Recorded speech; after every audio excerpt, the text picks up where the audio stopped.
My name is George Moose, and we are here in beautiful Havana at the famous Hotel Nacional.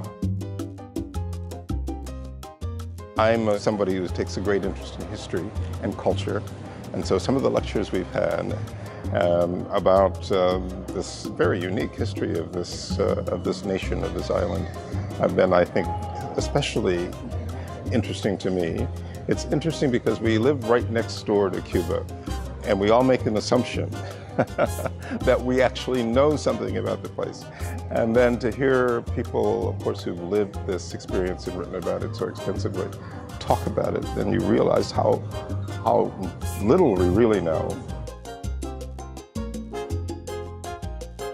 We had the pleasure of visiting a community-based art center in a neighborhood in Cuba, sort of outside of the beaten path, and it's called Duncan, and it's built around a deserted water tank. And two individuals sort of started a social enterprise there to help young people in the neighborhood access opportunities to create art together, not only visual arts, but music.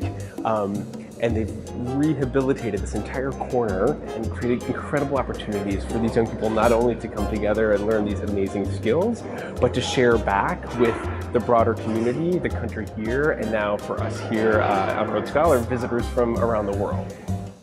There's been so much that has been so amazing in this trip.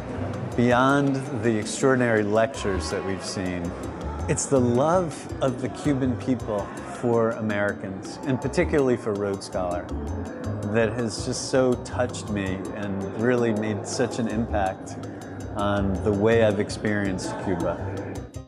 I think one of the highlights coming with Rhodes Scholar to Cuba is I think that we do an incredible job with our people-to-people interactions, and I think I always find that my participants walk away feeling like they really have a good understanding of what's happening in the country and what's happening with the people, as opposed to just sightseeing.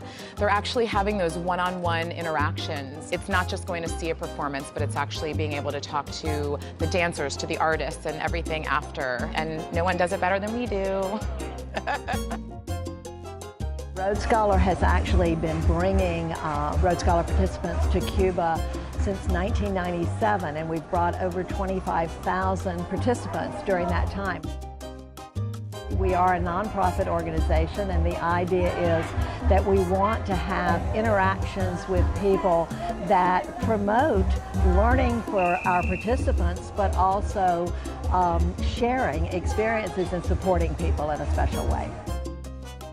We were one of the first organizations granted a people-to-people license, and we take that responsibility very seriously. And so the relationships that we've developed over the past 20 years they're so deep. There's such a love and commitment and sincerity in our relationships. Everywhere we go in Cuba, people know Rhodes Scholar, and they want to give so much because they so appreciate the fact that Rhodes Scholar is here. Travel in general is a very enlightening experience. Learning, of course, is deeper than that. And the way that Rhodes Scholar combines learning and travel, especially in Cuba, creates a really deep experience. It's fun, it's exciting, it's emotional, but you learn so much on top of everything else.